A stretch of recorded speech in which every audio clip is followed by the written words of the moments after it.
Union B का complement निकालना था हमें, तो ए यूनियन बी छोड़कर बाकी सब शिफ्ट कर देंगे। तो पहला पार्ट आपका कंप्लीट हो गया।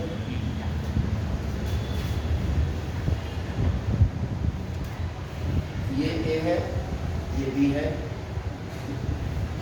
हमें निकालना है ए डैश इंटरसेक्शन बी डैश। तो पहले तो ए ये है, ए डैश का मतलब ए को छोड़कर बाकी सब, तो इस गोले को छोड़कर बाकी सारा पार्ट जो है वो ए डैश का पार्ट है। दूसरा बी डैश, बी डैश कौन हुआ? बी को छोड़कर बाकी सब, है ना। और इन दोनों का इंटरसेक्शन मतलब जो कॉमन, आप देखो जो ए डैश है वो तो ये सब है, इसमें बी का भी कुछ भाग है, लेकिन जब बी डैश कह दिया उसने तो बी के भाग को तो छोड़ना पड़ेगा, बाकी बाहर का पार्ट आ गया।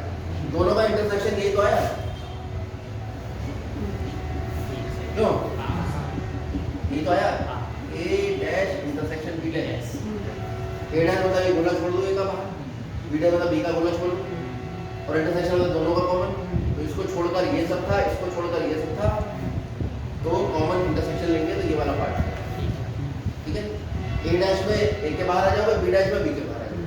ए के बाहर आओगे तो बी का कुछ पार्ट लोगे, और बी के बाहर होगे तो ए का कुछ पार्ट लोगे, लेकिन जब दोनों का डैश हो गया तो इसका मतलब इससे बिल्कुल बाहर आ जाएगा। ये सेकंड पार्ट। थर्ड,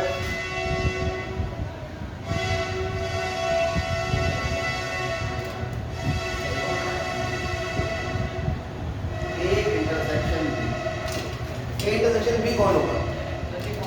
ये जो कॉमन वाला पार्ट, इसी को इंटरसेक्शन कहते हैं, जो दोनों में होता है। इसका डैश मतलब इसे छोड़ के बाकी सब ये होगा।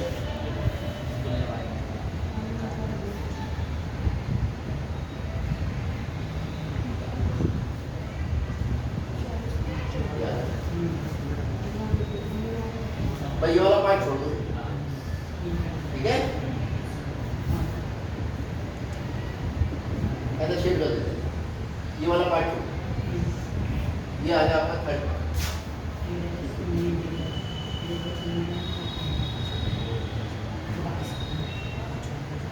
पूरे सेवा को ही करेगा।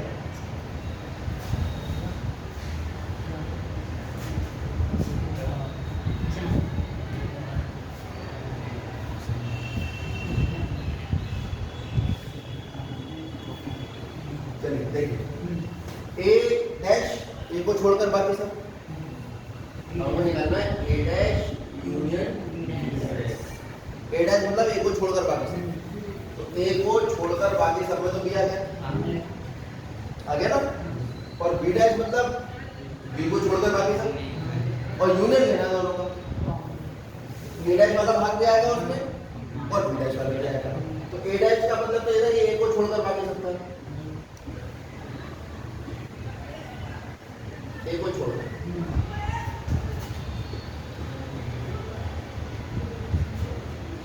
और बी डैश का मतलब क्या था? लेकिन जब ए को छोड़कर बाकी सब था तो उसमें तो बी भी आ रहा था, क्यों? कॉमन वाला नहीं आ रहा था पार्ट बस, क्योंकि वो तो ए का भी पार्ट है। और जब बी डैश लेंगे तो ये कॉमन वाला छोड़ देंगे क्योंकि बी का पार्ट है, तो ये वाला भी इंक्लूड हो जाएगा। तो आप देखिए ए डैश यूनियन बी डैश का जो चित्र है वो इनमें से किसके बराबर है, किसके समान? तो हम देख रहे हैं clearly A intersection B complement बराबर A complement union B complement, और यहाँ आप देख रहे हैं ए यूनियन बी कॉम्प्लीमेंट बराबर ए कॉम्प्लीमेंट। ये कल हमने जो लिखा है डी मॉर्गन, डी मॉर्गन, इसका हर जगह इसका आपको कहीं ना कहीं सामना करना पड़ेगा, जगह जगह, ठीक है। चलो अब आगे बढ़ते हैं। अब क्वेश्चन इसके तुम करो और हमसे पूछो, हम तो अब आगे बढ़ रहे हैं। चलो ये रिक्त स्थान और देख लो, या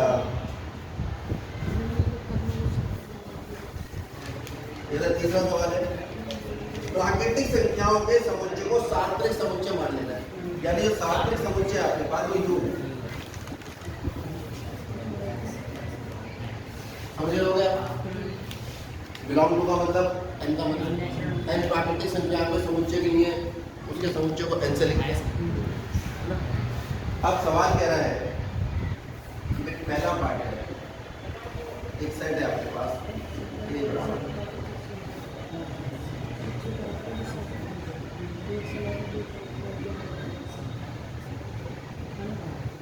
x एक सम संख्या है और कैसे सम संख्या है? प्राकृतिक संख्या। अब आप बताओ e डैश क्या है? एक कॉम्प्लीमेंट क्या है? एक कॉम्प्लीमेंट उसका उल्टा है, एक कॉम्प्लीमेंट आएगा x एक कैसी संख्या है? यहाँ x समझ में आ गई बात? ऐसे ही इसके बाकी पार्ट भी आपको नवा पार्ट सवाल देते इसका।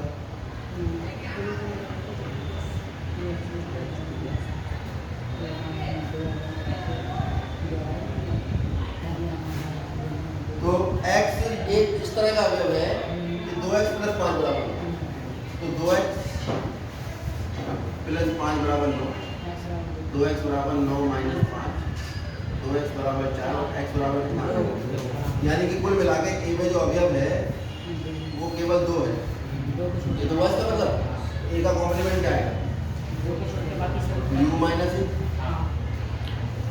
यानी सारी प्राकृतिक संख्याएं केवल 2 को लिखने का तरीका क्या होगा? इसे x टाइप की संख्या है, x बिलोंग करता है n को और x बराबर नहीं है। आप देखो x 2 के बराबर नहीं है, बाकी आप x के सारे मान ले लोगे। ऐसे ही नवा 10वें में कह रहा है कि x टाइप की संख्या है और x 7 से बड़ा है।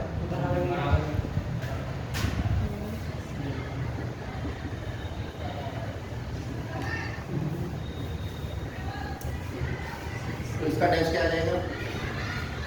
u - a। u में तो दुनिया की सारी संख्या है, आपकी प्राकृतिक संख्या है। x का मान 7 से बड़ा है, क्या बनेगा समुच्चय? x टाइप का अवयव जहाँ x का मान 7 से बड़ा है।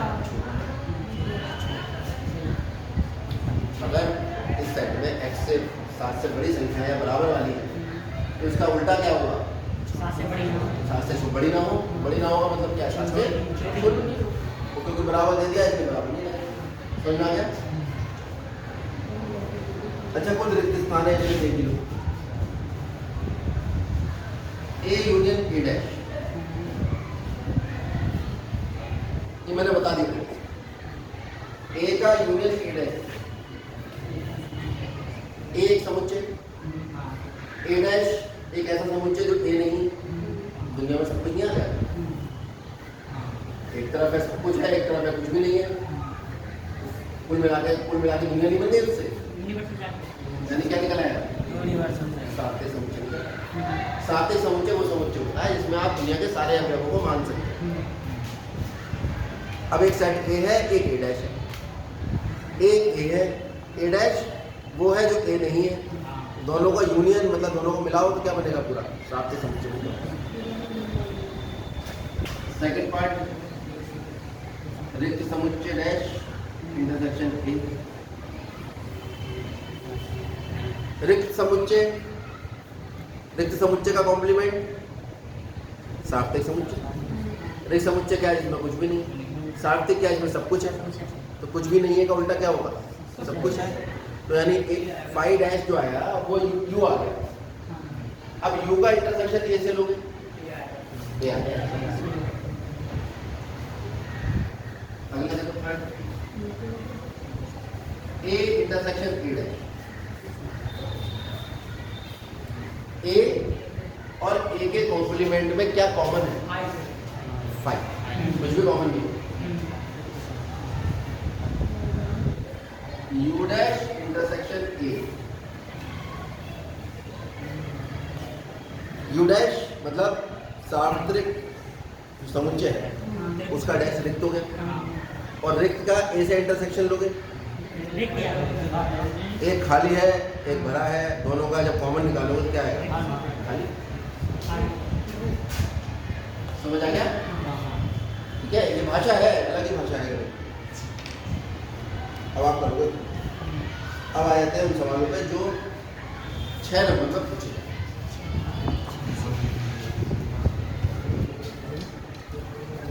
निकालना ही तो इसके नीचे करा देंगे। पहले ही सवाल देखो,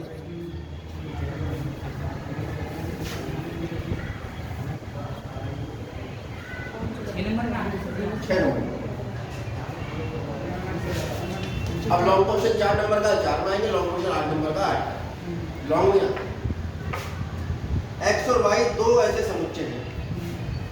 पहला सवाल, जहां एन एक्स, आप समझते हो एन एक्स क्या होता है? एक्स समुच्चय के अवयवों की संख्या। कौन से अवयव है ये नहीं बताया, भैया बताया कि एक्स समुच्चय में 17। फिर वाई समुच्चय में अवयवों की संख्या,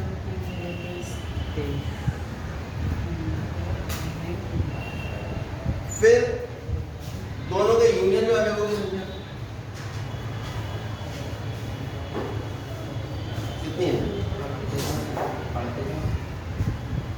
अब आपको निकालनी है दोनों के इंटरसेक्शन में अवयवों की संख्या। तो कल शायद हमने एक सूत्र आपको बताया था,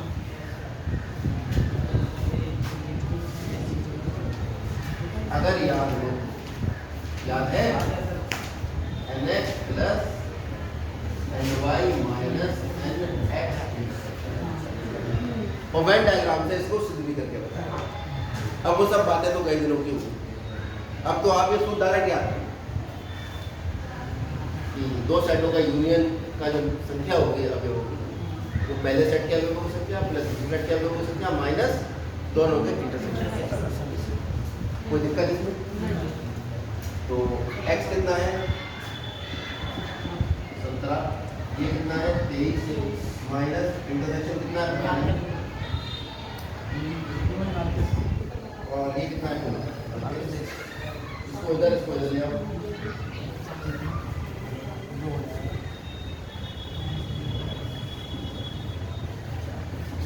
कितना है? यही सवाल अगर हम इधर आ जाएं, तीसरे सवाल पर ध्यान से देखो।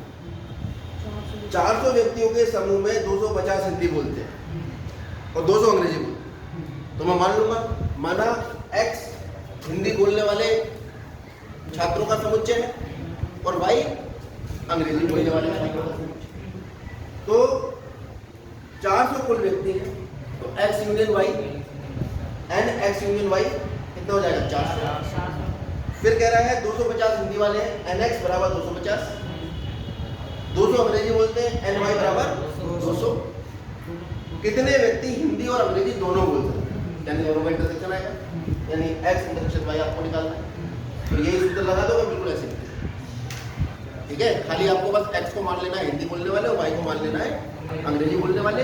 यूनियन मतलब जो हिंदी या अंग्रेजी बोलते हैं, वो इंटरसेक्शन मतलब जो दोनों। थोड़ा और आगे बढ़ जाओ, चौथा भी बिल्कुल ऐसे ही है, 5वें पे आ जाओ, एक्स वाई ये भी ऐसे ही है, 6ठे पे आ जाओ, घंटा बज गया, 6ठा 7वां 8वां मैं कल करूँगा, ठीक है? बाकी आप इसके उदाहरण